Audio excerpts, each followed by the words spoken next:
Hello, United's wait for silverware is now over. Welcome, I'm Adrian, and this is the weekend recap. First of all, thanks to everyone who checked out the most recent Roots of the Rivalry episode, the Soweto Derby. A lot of people who bothered to click on it were really happy they did because it's such a cool story, and it's nice to expand your horizons a bit, you know? And guys, I'll have a new kind of video for you tomorrow, almost like a club profile. I don't want to say too much, but it's not a team that doesn't really get as much love as the big ones in their league. Sort of a, you should follow this team. They have an incredibly admirable way of running the club, great fan base behind them, etc. It's one for the football romantics out there, you know? Let's dive into it. Before we talk Premier League, some words on Manchester United's win over Newcastle United in the EFL Cup Final. For the first time in 6 years, Manchester United have won a trophy, with Erik ten Hag ultimately getting the backing from the board during a difficult first half of the season for many ways, and look at how it has benefited the club now. United looked great in the first half, while Newcastle United didn't just lay down for them. They were dangerous on the counter through Miguel Almiron, while Saint-Maximin was a threat down the left when he wasn't over-dribbling, but he did well to turn Dalot inside out on a few occasions. Ultimately, it came down to two players getting the goals, and it was two players who made the difference for United, as they have been all season long since United's recovery, you could say. Casemiro and Rashford, though Rashford's goal was given as an own goal from Sven Botman. First, Casemiro with a perfect header past Loris Karius, and then the aforementioned deflected effort off of Botman from Rashford's attempt that made it 2-0 United, but beyond that, Karius was actually quite good in goal for Newcastle. He made a fair few great stops for Newcastle United, as that backline was really struggling at times to deal with that attack for Man United. So United win as they continue to look good, and speaking of looking good, the support from the Newcastle United supporters, even in defeat, at the very death of the match, they were still waving their flags at 2-0 down, and they were incredibly vocal. They're on the right track as well, but Manchester United are Carabao Cup champions, so congrats to the United supporters out there in the audience. To the Premier League now, as Arsenal versus Leicester was an interesting one, as Trossard was robbed of a stunning goal thanks to Ben White's foul on Danny Ward, trying to get away with holding the arm of Ward from that set piece in the build-up. I mean, good luck in the VAR era. Well, actually, considering the state of VAR work in England, you may get away with that now and then.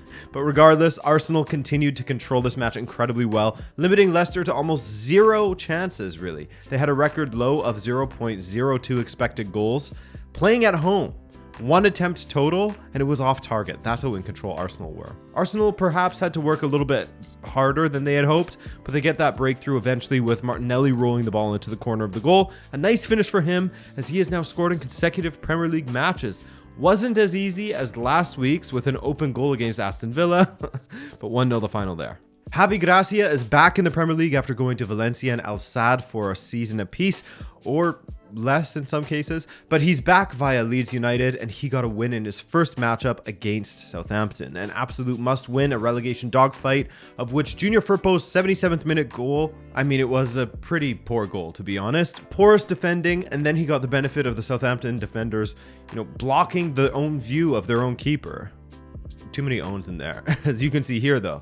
Just no bueno. 1-0 Leeds. Aston Villa's second half performance got them past Everton 2-0 at Goodison Park. I guess the new manager bounce is gone for Everton. The problem always went further than just the coaching at Everton though. The players' confidence is gone, and so after getting a couple of good results, or one good one, one bad, one good, one bad. Let's see how they respond to these losses though. They've bounced back a couple of times already under Sean Dyche, but Leeds and West Ham showing improvements ahead of them alongside Wolves. It's looking scary. We'll see what happens. Speaking of Wolves, they got a well-earned draw away to Fulham, which is no joke, is it? Fulham are a great side this season. And West Ham, a big win for them as they beat Nottingham Forest 4-0 at home. West Ham's first victory in the Premier League since January 21st against Everton. Liverpool and Crystal Palace played out a very even 0-0 draw, while Man City beat Bournemouth 4-1. Alvarez and Haaland with the first two goals, meaning Haaland has broken City's Premier League scoring record as he sits at 27 goals from 24 appearances. That is just insane. Also, it was nice to see Phil Foden getting involved again, as his absences have been a touch mysterious of late from Man City.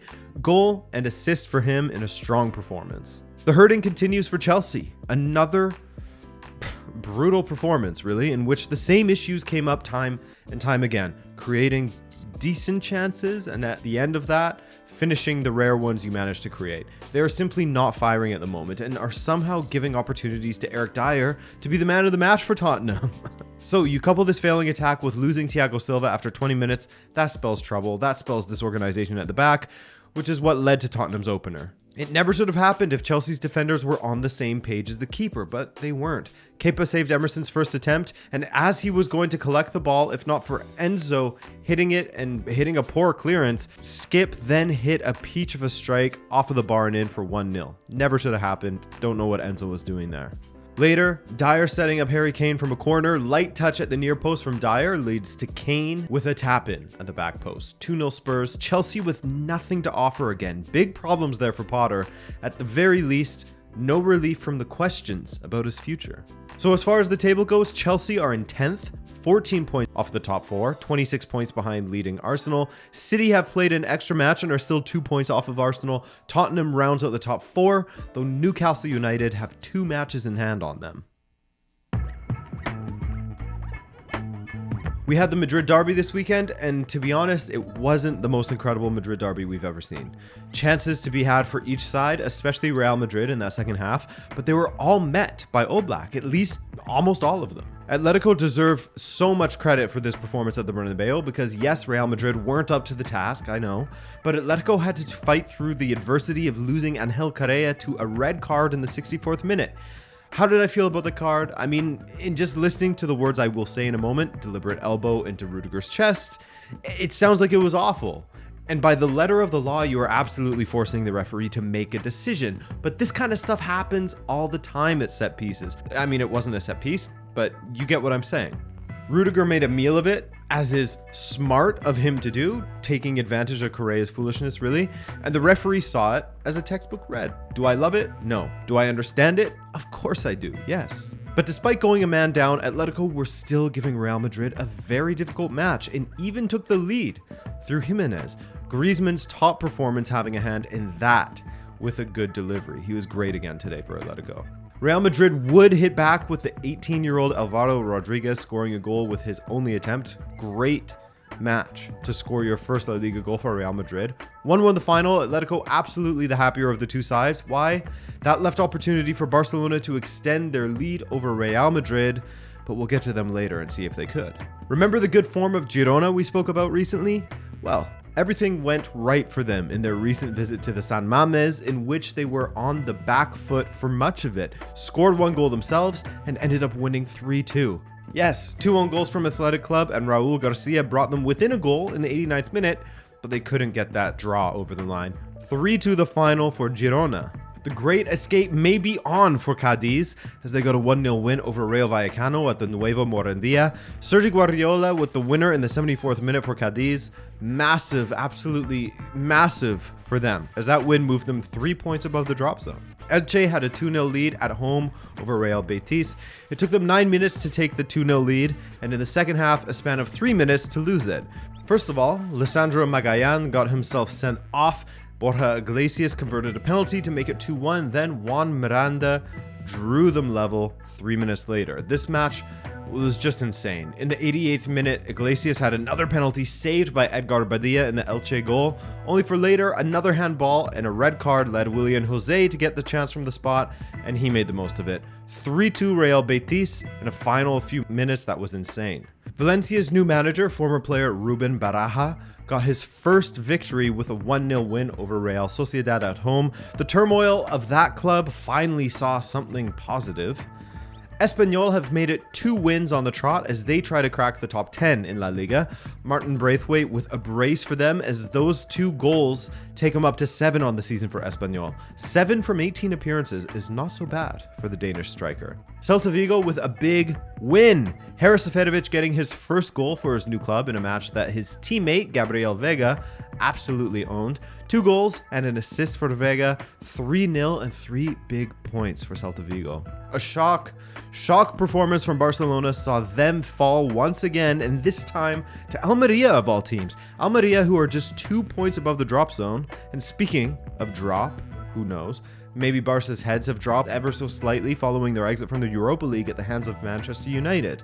They were very, very bad. The only player that offered anything going forward was Ronald Araujo that's a problem. They essentially gave up, began just whipping balls into the box. They didn't look themselves, and missing both Dembele and Pedri doesn't help. Now, Gavi and Xavi are suspended for the next match. But as you can see here from the score, and more notably the standings, they still have a lead in La Liga, and a decent one at that. They're currently 7 points above Real Madrid, who they played this week in the Copa del Rey. Then they play them in La Liga on March 19th, so keep an eye out for that one. Also, it looks like Atleti are ready to take back their place in the top 3. Inter Milan were a bit loose at the back at times when it came to their passing, and they were finally punished for it by Orsolini in the 74th minute. That goal felt like it was coming, really, as Inter looked strange out there against Bologna. Musabero had a goal disallowed in the first half as well. The attack for Inter never got up to speed. One to forget when it comes to this performance. What did I tell you about Napoli script writers repeating storylines? Well, just like the last week against Sassuolo, they ended up winning 2-0 once again this weekend. Consistency, baby. And of course, Osimhen got in on the goals. He's sitting pretty on 19 goals to Lautaro's 13. It's worth noting he scored 19 in 20 appearances in Serie A. Lautaro has 4 more appearances and 6 fewer goals, which, Osimhen's form is crazy. Monza's good run of form in Serie A is well and truly over, speaking of form. After losing to Milan last week, they again lost this week, 3-0 away to Salernitana. That ain't good. That's really poor. 2 losses in a row, 0 goals scored in those 2 matches. Not many matches in Italy this weekend, actually, as everyone is seemingly playing today or Tuesday. 2 games today and 2 tomorrow, but Udinese vs Spezia was an entertaining match. Nothing between these two sides as the first half ended 1-1 and the second 2-2. Beto getting another goal for Udinese, his 8th in Serie A. And for Milan versus Atalanta, a big one, we go to editor Adrian to provide his take as well as the scores and standings for this match. The great form of AC Milan has continued as they got yet another win and their 4th consecutive clean sheet. That change of formation after all of that stubborn play from Pioli, or stubborn decisions, I should say, that change of formation has really changed everything for them. Changing to the 3-4-3 or 3-4-2-1, depending how you want to look at it. And they got a 2-0 win at home against Atalanta, which is absolutely massive. Rafael Leão was such a headache for them. Junior Macias, he got one of the goals. Then Teo Hernandez smashing one. It goes off the post, then off the back of Juan Musso and in. Think of Jorginho against Villa the other week.